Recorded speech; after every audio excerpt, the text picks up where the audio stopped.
మూడు పార్టీలు పొత్తుకైతే ఓకే చెప్పేసి భారతీయ జనతా పార్టీ కూడా గ్రీన్ సిగ్నల్ ఇచ్చేసింది. కానీ సీట్ల విషయంలో ఇంకా లెక్క తేలట్లేదా? భారతీయ జనతా పార్టీ అడుగుతున్న సీట్లకు, టీడీపీ ఇస్తానంటున్న సీట్లకు ఎక్కడ పొంతన కనిపించట్లేదా? ఒక పక్క ఉమ్మడి మేనిఫెస్టో అంశం తేల్చాలి, సీట్ల లెక్క తేల్చాలి, అలాగే సీట్ల కేటాయింపు కూడా తేల్చాలి. ఈ నేపథ్యంలోనే ఇంకా తగ్గించుకోవాల్సి వస్తుంది అవసరమైతే జనసేన అనేది. తెలుగుదేశం పార్టీ కూడా తను కొన్ని చోట్ల త్యాగాలు చేయడానికి సిద్ధపడుతుందా? ఎక్కడ లెక్క తేలట్లేదు, ఎక్కడ వరకు వచ్చి ఆగింది. ఒక పక్క టైం అయితే ముంచుకొస్తుంది. నిన్న జగన్మోహన్ రెడ్డి గారు చెప్పారు 4 రోజుల్లో నోటిఫికేషన్ వచ్చేస్తుందని. నోటిఫికేషన్ వచ్చినా ఈ లెక్క ఇంకెలాగే సాగదీస్తూ ఉంటారా? అసలు ఏం జరుగుతుంది, ఏం చేయబోతున్నారు? ఇదే అంశం మీద చర్చించే ప్రయత్నం చేద్దాం. నిన్న మొన్నటి వరకు బీజేపీ తేల్చట్లేదు అనుకున్నాం. తేల్చేశారు, ఒక రకంగా చెప్పేశారు.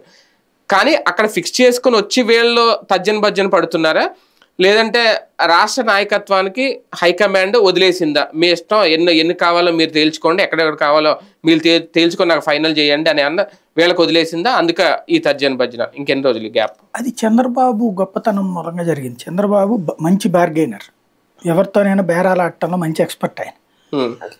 ఆ బేరాలు ఆ విధంగా ఆడి భారతదేశం మొత్తం మీద ఏ పార్టీతో కూడా ఇంత భారీ బేరాలు జరగల. భారతీయ జనతా పార్టీతో నితీష్ కుమార్దైనా, లేకపోతే ఉద్ధవ్ థాక్రేదైనా, షిండేదైనా ఇన్ని రోజుల పాటు, ఇన్ని గంటల పాటు జరగల. ఒక్క తెలుగుదేశం విషయంలో జరిగింది. మామూలుగా బీజేపీ ప్రాసెస్ ఎలా ఉంటుంది సార్? ఇప్పుడు ఇంతకు ముందు మహారాష్ట్రలో చేసిన, ఎక్కడ చేసినా అక్కడ లోకల్ నాయకత్వాలకు వదిలేసిందా? వీళ్ళు ఫైనల్ గా నాకు ఇన్ని సీట్లు కావాలని అడిగి తీసుకున్నారా? ఓన్లీ మన ఇక్కడ మాత్రం అలా జరుగుతుందా? లేదు, అక్కడ కూడా జాతీయ నాయకత్వం ఇన్వాల్వ్ అవుతుంది. బీజేపీకి జాతీయ నాయకత్వం ఇన్వాల్వ్ అయ్యి అంకె తేల్చుద్ది. అంటే బీజేపీ నాయకత్వం ముందు సర్వే చేయించుకుంటుంది. దాన్ని బట్టి మాకు ఇది కావాలని ఆ రాష్ట్ర నాయకత్వంతో మాట్లాడేసి తేల్చుద్ది అవతల పార్టీ. తేల్చాక ఆ సీట్ల విషయాన్ని జాతీయ కమిటీ వాళ్ళని ఒకళ్ళని పెట్టి వాళ్ళ పర్యవేక్షణలో రాష్ట్ర నాయకులు కూర్చుని మాట్లాడేటట్టు సెట్ చేస్తారు. చెప్తారా? ఏది జాతీయ నాయకత్వం అడుగుతుంది, నాకు 15 కావాలి లేదా 30 కావాలని అంకె చెప్తారు. ఖచ్చితంగా అడుగుతుంది. అలా అడిగి అంటే ముందుగా అసలు వీళ్ళు కసరత్తు చేసుకుంటారు, మనకి ఎంత సీన్ ఉంది అన్నటువంటి. ఆ కసరత్తు చేసుకున్న లిస్ట్ దగ్గర పెట్టుకుని మాకు ఇన్ని చోట్ల బలం ఉంది, మాకు ఇన్ని సీట్లు కావాలని అడుగుతారు జాతీయ నాయకులు. వాళ్ళు అట్లా కాదండి మాకెంత ఉందని వాళ్ళు కూడా లెక్క చెప్తారు. అప్పుడు ఓకే, మధ్య మార్గంగా ఇది అని చెప్పేసి ఓకే చేసుకున్నాక సీట్లు ఏంటన్నటువంటి విషయం రాష్ట్ర నాయకత్వం దగ్గర చూసుకోండి. మా పరిశీలకుడు మావాడు ఒకడు ఉంటారు జాతీయ నాయకత్వం నుంచి. ఇదివరకు ఒకళ్ళని పెట్టేవాళ్ళు, ఇప్పుడు 3 man కమిటీ పెడుతున్నారు ఇవాళ దీనికి. అట్లా వీళ్ళు వచ్చి చూసుకుంటారు, వాళ్ళు వచ్చి మీతో మిగతా బార్గెనింగ్ చేస్తారని చెప్తారు. ఆ సీట్లకు సంబంధించి పొత్తులు బేరాల కోసం ఈ పార్టీ నాయకులను పిలిచినప్పుడు రెడీగా పెట్టుకోదా ఒక list? Already Bharatiya Janata party తెలుగుదేశంతో పొత్తుకి చర్చలప్పుడే 13 స్థానాలు పార్లమెంటు స్థానాలు, అట్లాగే 65 అసెంబ్లీ స్థానాలు సంబంధించిన లిస్ట్ దగ్గర పెట్టుకుంది. ఒక్కొక్క నియోజకవర్గానికి ముగ్గురు పేర్లను 175కి రెడీ చేసుకుంది. 175 + 25 కూడా చేసుకుని వాళ్ళల్లో మళ్ళీ ఇట్లా సీట్లు మనం అడిగేది 12, 25 అడుగుదాం అనుకున్నారు. 12, 25కి లిస్ట్ తయారు చేసుకురమ్మన్నారు. వీళ్ళు మళ్ళీ 12, 25కి లిస్ట్ తయారు చేసుకుని అక్కడ ఏ క్యాస్ట్లు, ఆయా క్యాస్ట్లు ఎవరికి బలం ఎంత ఉంది, దాంట్లో వీళ్ళ పార్టీకి సీట్ ఇస్తే ఏ మేరకు గెలవగలుగుతారో, వాళ్ళ ఆర్థిక మూలాలు ఏంటి, వాళ్ళ బ్యాక్గ్రౌండ్ ఏంటి, ఈ లిస్ట్ అంతా తయారు చేసుకుని వెళ్ళారు. మళ్ళీ సో పురంధేశ్వరిను, సోమవీర్రాజు ప్లస్ ఆయన మధుకర్జీ ఈ ముగ్గురు కూడా లిస్ట్ అంతా తయారు చేసుకుని వెళ్ళారు. ప్లాన్ తోనే వెళ్ళారు. వెళ్ళాక మళ్ళీ అక్కడికి వెళ్ళాక 8 సీట్లకి తీసుకురండి అని చెప్పారట వీళ్ళతో, చంద్రబాబు గారితో మాట్లాడే ముందు. 8 సీట్లకు అన్నప్పుడు వాళ్ళు 8ది ప్రిపేర్ చేసుకుని 8 పార్లమెంట్ స్థానాలను 13 అసెంబ్లీ స్థానాలకి రెడీ చేసుకురమ్మన్నారట. మళ్ళీ అట్లా లిస్ట్ ఫైనల్ చేసుకుని ఆ 13కి క్యాస్ట్ ఈక్వేషన్స్ ఇవన్నీ పెట్టుకుని మళ్ళీ కరెక్ట్ గా ఈ చంద్రబాబు పవన్ కళ్యాణ్ల మీటింగ్ కి ముందు అమిత్ షా వీళ్ళతో కూర్చున్నారు. అది 1 గంట సేపు కూర్చుని ఈ డేటా అంతా తీసుకున్నారు. తీసుకున్న తర్వాత ఓకే మీరు బయలుదేరిపోండి అని చెప్పారు. వీళ్ళిద్దరు వెనక్కి వచ్చేసారు. ఇక అప్పుడు బార్గెనింగ్ వాళ్ళ మధ్య జరిగింది, అమిత్ షా, చంద్రబాబు, పవన్ కళ్యాణ్. అప్పుడు జాతీయ నాయకత్వం వైపు నుంచి శివప్రకాష్ జీ కూర్చున్నారు. ఇది టోటల్ గా జరిగింది. వీళ్ళు ప్రిపేర్డ్ గా ఉండి కూడా ఇంకా ఇప్పుడు బంతి ఎలకోట్లు ఎందుకు వదిలేరు, టీడీపీ కోట్లు ఎందుకు వదిలేదు బీజేపీ? ఏం లేదు, సీట్లు ఏమేంటి అన్నటువంటిది ఇక్కడ తేల్చుకోమన్నారు. అంటే ఈ చంద్రబాబు ఏంటంటే ప్రతిదానికి ఒక లిటిగేషన్ పెడతారు తెలివిగా. ఇప్పుడు ఎలా ఉంటుందంటే ఆయనది మీతో మాకు అవసరం అండి, మనం కలిసి పనిచేయాలి, తద్వారా రాష్ట్రాన్ని బాగు చేసేయాలి మనం రాష్ట్ర ప్రయోజనాల కోసమే నేను పొత్తు పెట్టుకుంటున్నాను, మీరు అది గ్రహించాలి అని చెప్పి విజయవాడ సీట్లో మాకు మంచి క్యాండిడేట్ ఉన్నాడండి, వరుసనే మేము గెలుస్తూ వచ్చామండి, మా దగ్గర అనేక సార్లు 6 సార్లు ఎంపీగా గెలిచారండి, అట్లాగే ఇప్పుడు కూడా కేసీనేని స్ట్రాంగ్ క్యాండిడేట్ ఉన్నాడండి, ఓ 200 కోట్ల దాకా ఖర్చు పెట్టగలడండి, అయినా మీకు కావాలంటే మీకు అంతకంటే బలమైన ఉంటే చెప్పండి, ఇట్లాగా అంటే నాదే ఈ సీటు అని ఇదివరకు రాష్ట్ర నాయకులతో మాట్లాడినంత ఇదిగా అప్పుడు ఈయనది డామినేటెడ్ మెంటాలిటీ ఆ టైంలో, ఇష్టమైతే తీసుకోండి లేకపోతే లేదు, అదైతే మాకు మేము వదిలిపెట్టాం అది అని చెప్పే తరహాలో ఉండేది. ఇప్పుడు అట్లా కాదు, అమిత్ షా ఎదుటి కదా కుప్పిగంతులు వేయలేవు, అక్కడ వివరించే పద్ధతి ఏమని మీకు 15 అయినా ఇచ్చేసేద్దానండి, నేను సరైన క్యాండిడేట్ లేరు మీ దగ్గర, మీరు కరెక్ట్గా నేను లెక్క వేయించుకున్న సర్వే ప్రకారం మీరు 4 స్థానాలు గెలుస్తారు, కానీ నేను ఆరిస్తా, మిగతా 2 కూడా మా పార్టీ మీకు కష్టపడి గెలిపించే ప్రయత్నం చేస్తుంది, మీరు కష్టపడితే నడుస్తుంది. ఎంపీలు కూడా ఎమ్మెల్యేలు కూడా నేను 15-20 ఇద్దాం అనుకున్నా, కానీ మీ దగ్గర బలమైన క్యాండిడేట్ లేదు, నేను సర్వే చేపిస్తే మీ దగ్గర 5-6 గెలవగలరు అని ఉంది, కాబట్టి చూసుకోండి. అప్పుడు అమిత్ షా నేను సర్వే చేయించాను, మా దగ్గర 8 మంది గెలుస్తారు ఎంపీలు, అట్లాగే మేము సింగిల్గా వెళ్తే కనుక 3-4 ఎంపీలు గెలుస్తాం, మేము మీతో జట్టు కట్టినప్పుడు మరి మాకు ప్రయోజనం ఉండాలి కదా, ఇప్పుడు మా దగ్గర నుంచి 10,000-15,000 ఓట్లు మీకు వస్తాయి అన్న ఉద్దేశంతో మీరు రెడీ అవుతున్నారు మాకు, కాబట్టి మాకు 10-15 వేలు ఉన్న చోట కూడా మీరు మాకు ఓటు వేయించాలిగా. ఇప్పుడు మా దగ్గర మీకు 90,000 ఓట్లు ఉన్నాయి, మా దగ్గర 10,000 ఓట్లతో మీరు ఒక నియోజకవర్గం గెలుద్దాం అనుకోండి, ఒకటి కాదు ఇట్లా 100 గెలుద్దాం అనుకోండి, అప్పుడు మాకు ఇచ్చే 10 నియోజకవర్గాల్లో మాకు 10,000 ఉంటాయి, ఉన్నాయి కాబట్టినే కదా నీతో పొత్తు పెట్టుకుంటుంది, నీ 90,000 నాకే ఇప్పించాలి కదా, అందుకు కమిట్ అవ్వు అని అడుగుతున్నాడు ఆయన. ఈయన ఏమంటున్నాడు చంద్రబాబు, అట్లా కాదని మీకు 40-50 వేలు ఉన్న చోట మా వాళ్ళు ఒక 90,000 ఉన్నా ఓ 40-50 వేలు ఇటు వస్తుంది, సాలిడ్గా ఇటు నేను తేలేను, కాబట్టి మీరు బలమైనటువంటి సీట్లను ఎంపిక చేసుకుని చెప్పండి, లేకపోతే నేను చెప్తాను మీకు బలమైన సీట్లు ఏంటని అంటాడు ఈయన. ఇది అక్కడ జరుగుతున్న బార్గెనింగ్ స్టైల్ నాకు అర్థమైనంత వరకు. ముగ్గురు పొత్తు అయితే పెట్టుకున్నారు, కానీ ఈ ల్యాగ్ లో ఈ డిస్కషన్స్ ఎన్ని చూస్తూ ఉంటే అంటే పవర్ షేరింగ్ విషయంలో కూడా ఎక్కడ ప్రస్తావన రాకపోవడం భారతీయ జనతా పార్టీ నుంచి ఒక బలవంత పొత్తులాగా అనిపించట్లేదా? ముందైతే పవర్ షేరింగ్ అన్నారు, అందువల్లనే ఇన్ని రోజులు ఆగింది. అమిత్ షా ఫస్ట్ ట్రిప్ వెళ్ళినప్పుడు చంద్రబాబు పవర్ షేరింగ్ అన్న వల్లనే ఈయన మాట్లాడుకుని ఉన్నారు, ఆయన మాట్లాడుకున్నారు, మధ్యలో పవన్ కళ్యాణ్ నడిపినటువంటి మంత్రాంగం కారణంగా ఇది నడుస్తా ఓ రకంగా. అంటే పవర్ షేరింగ్ మనకి ఏం అవసరం లేదు, ముందు నేను కూడా చూసుకున్నాను కదా, ముందు మనం సీట్లు తీసుకుంటే చాలు, ముందు కూటమి అధికారంలోకి రావడం కావాలి, ఆ రూట్ లోనే. అంటే ఇంకోటి ఏంటంటే భారతీయ జనతా పార్టీకి ఇప్పుడు రకంగా చెప్పాలంటే శాంతం 0కి ప్రిపేర్ అయ్యి ఎంత శాతం ఓట్లు వస్తుంది అన్నది మాత్రం లెక్కేసుకునే దేశవ్యాప్తంగా ఏకైక రాష్ట్రం ఆంధ్రప్రదేశ్ అయింది. కేరళ కూడా వాళ్ళ సర్వేలో 3 సీట్లు వస్తున్నాయి, ఓట్లు 15% దాకా పెరుగుతున్నాయి. తమిళనాడు ఏమీ లేనటువంటి చోట్ల అక్కడ కూడా దగ్గరగా 15-20% ఓట్లు ఏఐఏడిఎంకే కంటే ఎక్కువ ఓట్లు బీజేపీకి పడేది. సీట్ల పరంగా కూడా పెరిగేటటువంటి పరిస్థితి. అలాంటి సిచ్యుయేషన్ ఈవెన్ తెలంగాణ సక్సెస్ఫుల్ గా, ఒక్క ఆంధ్రాలోనే ఇండివిజువల్ గా పోటీ చేస్తే 0గా ఉంది పర్సంటేజ్ ఆఫ్ ఓటింగ్. 3 అసెంబ్లీకి అయితే 3% దాకా ఉంది, 3-5%. పార్లమెంట్ కి అయితే 7-10% వస్తాయని వాళ్ళ అంచనా. గెలవడం సీటు కష్టం అన్నటువంటి, ఎందుకంటే రాష్ట్ర నాయకత్వం అసలు ప్రిపేర్ పడలా. అంటే రాష్ట్ర ప్రజలకు అసలు భారతీయ జనతా పార్టీ అనేది కేంద్రంలో అధికారంలో ఉందని ఎవరికి తెలియదేమో, రాష్ట్ర నాయకులు కదా తీసుకెళ్లాల్సింది. ఆ స్థాయిలో డబ్బున్నటువంటి నాయకులు పట్టించుకోలే, తెలుగుదేశం వెంటే తిరుగుతా వచ్చారు వాళ్ళు. ఆదినారాయణ రెడ్డి స్ట్రాంగ్ నియోజకవర్గాలు, తన పార్టీ కోసం ఏం తిరిగాడు, పొత్తుల్లో మనం సాధించుకుని అప్పుడు కొట్టేద్దాంలే అనేటువంటి రూట్ లోనే ఉన్నాడు ఆదినారాయణ రెడ్డి. అట్లాగే సుజనా చౌదరి స్ట్రాంగ్ నియోజకవర్గాలు ఏం తిరిగాడు ఆయన, సీఎం రమేష్ ఏం తిరిగాడు, వీళ్ళంతా ఢిల్లీతో మాట్లాడుకుంటుంటాం, ముందు మన తెలుగుదేశంతో పొత్తు అయిపోతే మనం గెలిచేస్తామని రూట్ లో ఉన్నారు తప్పించి గ్రౌండ్ లో తిరిగిన వాళ్ళల్లో జీవీఎల్ ఒక్కడే కనబడతాడు కార్యక్రమాలు అవి పెట్టుకుని, పరిపూర్ణానంద స్వామి ఒక్కడే కనబడతాడు కార్యక్రమాలు పెట్టుకుని. మిగతా వాళ్ళు ఎవరు తిరిగారు, సత్య కొంచెం తిరుగుతుండేవాడు, సుజనా చౌదరి వీళ్ళేంటి కొంచెం మీటింగుల్లో తప్పించి మాక్సిమం ఏ అతిథులుగా పాల్గొని మాట్లాడడం తప్పించి ఇండివిజువల్ గా ప్రజల్లో తిరుగుతా సమస్యల గురించి మాట్లాడిన వాళ్ళు ఎవరున్నారు, సీఎం రమేష్ గాని సుజనా చౌదరి గాని. పురంధేశ్వరి పార్టీ అధ్యక్షురాలు హోదాలో తిరిగింది కానీ ఒక నియోజకవర్గ అభ్యర్థిగా తిరగలేదు కదా. కిరణ్ కుమార్ రెడ్డి ఈటి వెనకాల తిరగాల్సి వచ్చింది కానీ నియోజకవర్గంలో తిరగలేదు కదా. ఎవరు తిరగకుండా ఎట్లా సెట్ అవుతారు? అది సమస్య అయింది. ప్రజలకు తెలియదు అసలు భారతీయ జనతా పార్టీ ఉంది, భారతీయ జనతా పార్టీని మనం గెలిపించుకోవాలి. ఇంకా డబుల్ ఇంజిన్ సర్కార్ లాంటిది ఏం వర్కౌట్ అవుతుంది ఆంధ్రప్రదేశ్లో? మేబీ అవదేమో.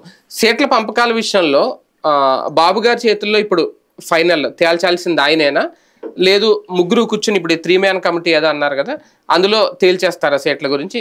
టైం పడుతుందా? తేల్చేస్తారు. బాబు గారిది ఫైనల్ చేయాల్సింది నియోజకవర్గాలే. ఎందుకంటే ఇప్పుడు బీజేపీ తెలుగుదేశం పార్టీ బలమైనటువంటి సీట్లు కూడా అడుగుతుంది. బాబు ఏమి అబ్జెక్ట్ చేస్తున్నాడంటే అక్కడ ఎంపీ క్యాండిడేట్ ఇంపాక్ట్ మా ఎమ్మెల్యేల మీద పడుతుంది అంటాడు.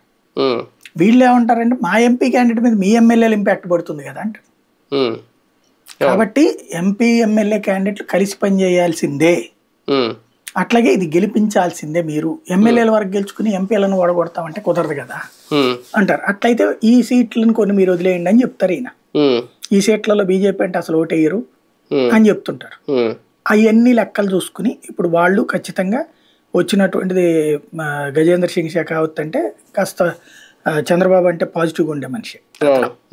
అట్లాగే ఈ శివప్రకాష్ జీ కూడా, శివప్రకాష్ జీ వచ్చాడు న్యూట్రల్గానే ఉంటాడు, ఆయన ఎటువైపు ఉండేటువంటిది కాదు. ఇంకోటి పార్టీ రాష్ట్ర నాయకత్వం జాతీయ నాయకత్వం నుంచి వచ్చారు కాబట్టి వైస్ ప్రెసిడెంట్ కూడా వీళ్ళ ముగ్గురుతో కలిసేసి ఈలోపు పురంధేశ్వరితో కూర్చున్నారు, పవన్ కళ్యాణ్తో కూర్చున్నారు, లిస్ట్ ఫైనల్ చేసేస్తారు. 14వ తారీఖు వాళ్ళది లిస్ట్ అనౌన్స్మెంట్ ఉంది, సెకండ్ లిస్ట్. మొన్న 195 అనౌన్స్ చేశారు కదా, 14నో 11నో ఎప్పుడు ఇవాళ రేపు అనౌన్స్ చేసేస్తారు ఇంకొక లిస్ట్. ఆ లిస్ట్ టైంకి ఈ పేర్లు పెట్టేందుకు ప్రిపేర్ అవుతున్నారు. అక్కడి నుంచి అనౌన్స్మెంట్ ఉంటుంది. ఒక రకంగా వైసీపీని ఢీకొట్టేంత బలమైన పొత్తుగా ఈ 3 పార్టీలు కలిసాయి కాబట్టి ఆ బలం ఈ పొత్తులు ఏమైనా కనిపిస్తుంది? ఒక బలమైన పొత్తుకి ఈ పొత్తుని చూడొచ్చా? ఖచ్చితంగా చూడాలి. ఎందుకంటే అషమాషి ఏం కాదు కదా, చంద్రబాబు స్ట్రాంగ్ లీడరే, 40% ఓట్లు క్రిందటిసారి కూడా వచ్చినటువంటి లీడరే. అట్లాగే పవన్ కళ్యాణ్ చరిష్మాటిక్ లీడరే, ప్లస్ ఆదరణ పెంచుకున్నటువంటి వ్యక్తే. భారతీయ జనతా పార్టీ గ్యారంటీగా జాతీయ స్థాయిలో మళ్ళీ నరేంద్ర మోడీ ప్రధాని అవుతాడు అన్నటువంటి ఫీలింగ్ ఉన్నటువంటి జాతీయ స్థాయిలో పవర్ఫుల్ పార్టీని. కాబట్టి 3 అన్నటువంటి కాంబినేషన్ ఖచ్చితంగా బలమైంది, బలహీనం అనడానికి ఏం లేదు అందులో. అంటే లీడర్ల వరకు బలం ఉంది, వాళ్ళ గతంలో వచ్చిన ఓటు బ్యాంక్ వరకు బలం ఉంది. కానీ సింగిల్ గా వెళ్ళిన 151 స్థానాల్లో అధికారంలోకి వచ్చిన జగన్మోహన్ రెడ్డి గారు వేసుకున్న ఒక కంచె ఆయన చుట్టూ ఎవరో రాకుండా, ఒక సంక్షేమం రూపంలో వేసుకున్న కంచికి వీళ్ళ దగ్గర నుంచి ఏ సమాధానం వస్తుంది, ఆ స్థాయిలో ఆ సంక్షేమం అందిస్తారా లేదా ముగ్గురు అనేది. ఎందుకంటే ఉచితాలకు వ్యతిరేకమని ఏ రోజు బీజేపీ ప్రకటించేసింది. సామాజిక న్యాయం అని చెప్పి మరొక కంచి వేసుకున్నారు, బీసీలకు ఇస్తున్న ప్రాధాన్యత కానీ ఇవన్నీ. దానికి ఈ పొత్తు ఏ రకంగా సమాధానం చెప్తుందంటే అది కూడా కష్టమేనమని. ఇటువంటి వాటి కోణంలో చూసినప్పుడు ఏ స్థాయి బలం కనిపిస్తోంది మనకి ఈ పొత్తులో? ఇక్కడ బేసిక్గా ఒకటే, సంక్షేమము ఇట్లాంటి వాటి మీద జనంలోకి ఎంతవరకు వెళ్తారనే దాన్ని పెద్ద పట్టించుకోకూడదు. ఎందుకంటే ఇప్పుడు కేసీఆర్ అంతకుముందు కాంగ్రెస్ పార్టీ అధికారంలో ఉంది, రాజశేఖర రెడ్డి కావచ్చు, కిరణ్ కుమార్ రెడ్డి కావచ్చు, రోషయ్య కావచ్చు, వాళ్ళందరి తర్వాత కేసీఆర్ వచ్చాడు. రాజశేఖర రెడ్డి టైంలో ఫీజు రియంబర్స్మెంట్ ఆరోగ్యశ్రీ డైరెక్ట్ డబ్బులు, అంటే మనకు కాదు అది కూడా వెళ్ళేది, స్కూల్కి కాలేజీకి హాస్పిటల్కి వాటికి. మనకు నేరుగా వచ్చే డబ్బులు పెన్షన్, అంతకుముందు 75 రూపాయలు, ఆ తర్వాత 200 రూపాయలు చంద్రబాబు వచ్చినప్పుడు చేసింది అది లిమిటెడ్. మరి కేసీఆర్ వచ్చాక 1000 రూపాయలు చేశాడే, తర్వాత 2000 చేశాడే, బియ్యం ఫ్రీ పెట్టాడే, వైట్ రేషన్ కార్డులు ఇచ్చి, కరెంటు 24 గంటలు ఇచ్చాడే, మంచినీళ్ళు ఇచ్చాడే. అంతకుముందు హైదరాబాద్ 4 రోజులకు వచ్చేది, రోజు ఇడిచి రోజుకి తేగలిగాడే, రోడ్లు వేసాడే, పరిశ్రమలు తెచ్చాడే. కానీ ఎట్లా ఓడిపోయాడు? సంక్షేమం పరంగా రైతు బంధు పెట్టాడే, అట్లాగే ఆ గొర్రెలు బర్రెలు వీటన్ని డబ్బులు ఇచ్చాడే. పోనీ ఉద్యోగాలు లేవు అనుకోవడానికి బోల్డ్ అని సాఫ్ట్వేర్ కంపెనీలు వచ్చినాయే, అక్కడ పెట్టుబడులు బోల్డ్ అంత వచ్చినాయే. మరి ఏ కోణంలో నుంచి మిస్ అయ్యాడు ఆయన? అంటే వీళ్ళు అంతకు మించి చూపించారు సంక్షేమం కాంగ్రెస్ వాళ్ళు. ఆ రైతు బంధు కంటిన్యూ చేశారు, ఉచిత విద్యుత్ ప్రకటించారు, గ్యాస్ సిలిండర్ రేటు తగ్గించారు, ఉచిత బస్సు ప్రయాణం ప్రకటించారు. ఆల్రెడీ కర్ణాటకలో సక్సెస్ అయిన ఫార్ములా ఇక్కడ అమలు చేశారు కాబట్టి వీళ్ళు కూడా సక్సెస్ అయిపోయారు. కర్ణాటకలో ప్రచారంలో అయింది కానీ వాస్తవం అమలైందా? కానీ అది ఇక్కడ చెప్తే సక్సెస్ అయింది కదా. అంటే కేసీఆర్ ఒక రుచి చూపించాడు, అంతకంటే ఎక్కువ రుచి చూపించినప్పుడు వాళ్ళు ఓటేశారు. మరి ఆంధ్రాలోనే అంతే అవుతుందేమోగా. జగన్ ఒక రుచి చూపించాడు, జగన్ దాంట్లో 15,000 ఇస్తున్నాడు, నేను 25,000 ఇస్తాను అంటున్నాడు ఆయన. జగన్ ఇవ్వనిది కూడా ఆయన చెప్తున్నాడు. ఇప్పుడు జగన్ ఏంటి, చేయూత దీని కింద 18,750 రూపాయలు బీసీ ఎస్సీ ఎస్టీ డ్వాక్రా మహిళలకి, ఇదే మైనార్టీలకు ఇస్తున్నాడు ఏడాదికి.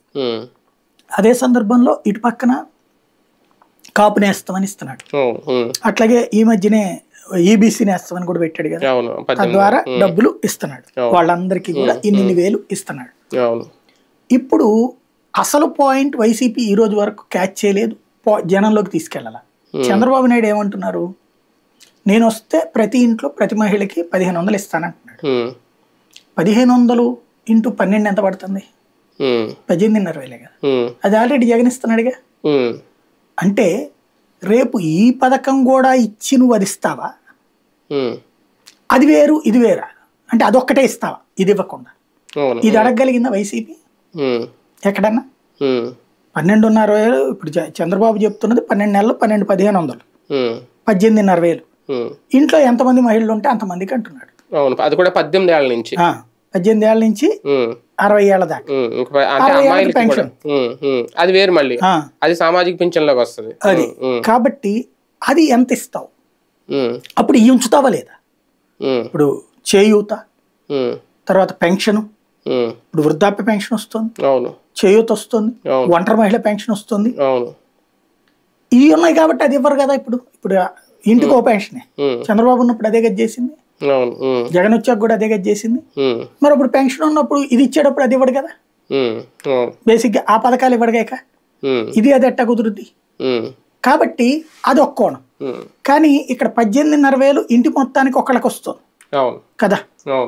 అక్కడ ముగ్గురికి ఎంతమంది ఉంటే అంతమంది అంటున్నాడు. తల్లి కూతురు ఉంటే తల్లి కూతురుకి అంటున్నాడు, లేదా తల్లి మనవరాళ్ళు కూడా ఉంటే ముగ్గురికి వస్తుంది అంతే కదా. మరి అప్పుడు అంతమందికి ఇస్తావా అని అడగగలుగుతుందా వైసీపీ? ఇక్కడ నిర్మాణాత్మక చర్చలు లేవు. మీడియా కూడా ఇదివరకటి రోజుల్లో ఎలక్షన్స్ అప్పుడు నాబోటోళ్ళం ఫీల్డ్లో కూర్చుని అడిగిన ప్రశ్నలు ఇవే. ఈవెన్ చంద్రబాబు గారు 2014 అప్పుడు జగన్ ఇచ్చిన హామీలు అది కానీ, ఉచిత విద్యుత్తు 9 గంటలు అన్నాయి కానీ, ఇవన్నీ అడిగాము. ఇట్లాగా ఎట్లా కుదురుతుంది ఈ బడ్జెట్ లో, మీకు ఎలా సాధ్యం అవుతుంది, మన బడ్జెట్ ఎంత, ఇదెంత, ఇవన్నీ. చంద్రబాబు గారు నా అభివృద్ధి, నా దాని పేరు ఏంటిది, సంపాదించే లక్షణం బాగుంది, సంపద సృష్టి అనే పాయింట్ చెప్పుకుంటూ వెళ్ళేవాడు. అది జనానికి వదిలేస్తాం మనం జస్ట్ అడగటమే. ఇప్పుడు అడిగేవాడు ఎవడు? ఒక్క జర్నలిస్ట్ అన్న ఉన్నాడా? ఇప్పుడు చంద్రబాబు చెప్తున్నటువంటి వాటికి 1,00,000 కోట్లు అవసరం. నేను మొన్నటి నుంచి చెప్తానే. ఇప్పుడు 1,30,000 చేశాడు జగన్. ఈయన చెప్పిందే 87,000 కోట్లు కాకుండా ఈయన ఇప్పుడు ఇస్తున్నటువంటి కలిపితే ఇంకొక 55,000 కోట్లు. ఇప్పుడు చంద్రబాబు ఈ 55,000 కోట్లు తీసి ఉట్టి 85,000 కోట్లు అయితే ఇవ్వగలడు. అవును. ఇప్పుడు జగన్ ఇస్తున్నటువంటి అమ్మ ఒడి, విద్యా దీవెన, చేయూత, ఫీజు రియంబర్స్మెంట్ ఇట్లాంటి అన్నిటినీ తీసేసి వాటి బదులు ఇదైతే ఇవ్వగలడు చంద్రబాబు. మరి అవి ఇవి కలపాలంటే 1,40,000 కోట్ల రూపాయలు కావాలి. ఇది అడిగేవాడు లేడు కాబట్టి అది ఇక్కడ ప్రస్తుతం. కాబట్టి జనాల్లోకి ఏంటంటే ఇప్పుడు కాంగ్రెస్ ఇస్తానందనగానే తెగబడి వేశారు, బస్సు ఒకటి ఇచ్చారు, తర్వాత ఒక 2 నెలల తర్వాత ఇప్పుడు 500 రూపాయలకి గ్యాస్ అన్నారు. ఇది ఇంకా వచ్చే నెల బిల్లులో కానీ ఇప్పుడు కరెంట్ 200 యూనిట్ల వరకు. ఏం చేశారు అక్కడ జిమ్మిక్కు? 200 యూనిట్లు దాటితేనే వైట్ రేషన్ కార్డు ఉండాలా, 200 యూనిట్ లోపు అయితేనే. 201 యూనిట్లు వచ్చినా సరే ఇది అంటే ఇక్కడ 75% 80% మంది పోయారు. ఇక్కడ 200 యూనిట్ లోపు కాల్చేవాడెవడు? వైట్ రేషన్ కార్డు ఉన్న వాళ్ళు కూడా అంతకంటే ఎక్కువే కాలుస్తారు. హైలీ పూర్ అంటే ఏ పాకు ఉన్నోళ్ళు, ఏ రేకుల షెడ్ ఉన్నటువంటి వాళ్ళు. ఇవాళ టీవీ, ఏసీ సంగతి, కూలర్ అన్న ఉంటుంది, టీవీ ఉంటుంది కదా. మరి ఆ స్థాయిలో ఉన్నప్పుడు 200 యూనిట్ అసలు ఎక్కడ కుదురుతుంది అంటే ఇక ఏం చేయాలంటే కరెంట్ డిపార్ట్మెంట్ వాళ్ళతో, ఏ కాంగ్రెస్ ఓడో అయ్యింది, కరెంట్ డిపార్ట్మెంట్ వాళ్ళతో 2 మీటర్లు పెట్టుకోవాలి, గదికి 1 మీటర్ పెట్టించుకున్నోడికి మాత్రం వర్కౌట్ అవుతుంది. మళ్ళీ అక్కడ వైట్ రేషన్ కార్డు ఉండాలి. అంటే దాదాపు 90% అనర్హులు అయిపోయారు అక్కడ. ఓన్లీ 10% అర్హులు. 200 యూనిట్లు లోపు కాల్చుకునేవాడు ఎవడైనా అసలు బేసిక్ గా. కాబట్టి ఇట్లాంటిది ఇప్పుడు జనాలకు తెలుస్తుంది, అంతే కదా. అందుకని అది తర్వాత అనుభవించి ఇప్పుడు కర్ణాటకలో ఉంది, నీళ్ళకి చచ్చిపోతున్నారు. అట్లాగే మహిళలందరికి ఇస్తానని డబ్బులు ఎవడో ఇవ్వట్లేదు అక్కడ. అట్లాగే బస్సు ఒకటే అక్కడ, ఆ బస్సులు బిగిన్ అయినక్కడి నుంచి జనాలు చేస్తున్నారు. ఇక అట్లాగా ఇక్కడ సహజంగా చర్చకు వస్తుంది కదా. సీట్ల పంపకాల విషయంలో రేపు 17వ తేదీకైనా తేల్చేసి ముగ్గురు ఆ సభలో కనిపిస్తారా? లేదంటే మొన్న పవన్ కళ్యాణ్ గారికి 24 ఇచ్చారు కానీ 5 మినహాయిస్తే ఇప్పటికీ మిగిలిన 19 ఏంటనేది ఎవరికి క్లారిటీ లేదు. అలా ఏమన్నా ఒక కన్ఫ్యూజన్ లో ఉంటుందా బీజేపీ? ఏముండదు, క్లియర్ గా చెప్పేస్తుంది. బీజేపీ తన సీట్లతో శానం చేస్తే పవన్ కళ్యాణే భయపడుతున్నాడు సీట్లు ఇప్పుడు అనౌన్స్. అంటే అతను ఏం చేస్తున్నాడంటే సైకలాజికల్ గా ప్రిపేర్ చేస్తున్నాడు. రోజుకు కొంచెం లీకులు ఇచ్చి ఈ సీటు మందేనంట, ఈ సీటు మందేనంట, ఈ సీటు మంది కాదట, చూడాలి అది. అంటే వీళ్ళు సీట్లు 11 దాకా గట్టిగా పట్టుబడుతున్నారు. 11 ఇవ్వాల్సి ఉంటే పవన్ కళ్యాణ్ ఏమన్నా కొన్ని వదులుకోవాల్సి వస్తుందేమో. ఆయన 30 లోపే అంటున్నాడు చంద్రబాబు, నేను ఇంకా అంతకు మించి ఎక్కువ ఇవ్వలేను అంటున్నాడు. కాబట్టి ఎవరు త్యాగం చేస్తారు చూడాలి. ఉమ్మడి మేనిఫెస్టో అంటే బీజేపీ జనసేన కూడా ఇప్పుడు రేపు పొద్దున టీడీపీ మేనిఫెస్టోలో యాడ్ అవబోతుందా 17వ తేదీన? ఉమ్మడి మేనిఫెస్టో అనేది ఇంకా పెట్టి కూడా నేలకి గీసుకోవడానికి కూడా పనికిరాదు. ఇప్పుడు సూపర్ 6 అచ్చెన్నాయుడు గారు అన్నదే కదా ఉమ్మడి మేనిఫెస్టో రాసుకుంటారు. రాసుకోవడం ఇంతకుముందు 2014 మేనిఫెస్టో చదువుకుంటే చదవడానికి నవలు చదివినట్టు 2-3 రోజులు చదవాలి. అందులో అంత మించి ఎవడ ఉండదు. ఇప్పుడు ఊరికిన మేనిఫెస్టో అంటే అదొక కాగితం నేలకి తీసుకోవడానికి. సూపర్ 6 జనంలోకి తీసుకెళ్లారు. బీసీ డిక్లరేషన్ లో ఆ పెన్షన్ జనంలోకి వెళ్ళింది. అవి 2 మాత్రమే తప్పించి మిగతా ఏది రాసుకున్నా కాగితాలు రాసుకోవడం తప్పింది దేనికి పనికి. మిగతా జనాలు కూడా పెద్ద పట్టించుకోలేండి, మెయిన్ కావాల్సిన ఇవే కాబట్టి. రైట్, చూద్దాం సీట్ల లెక్క ఎప్పుడు తేలుస్తారు. 17వ తేదీన ఒక భారీ సభకైతే సిద్ధమవుతున్నారు 3 పార్టీలు కూడా. ఈ కూటమి అందులో ఈ లోపే తేల్చేస్తారా లేదంటే ఇంకా నానుస్తారా? అదే కనుక జరిగితే రాజకీయాల్లో ఎటువంటి మార్పులు వస్తాయి ఈ లోపు చూద్దాం.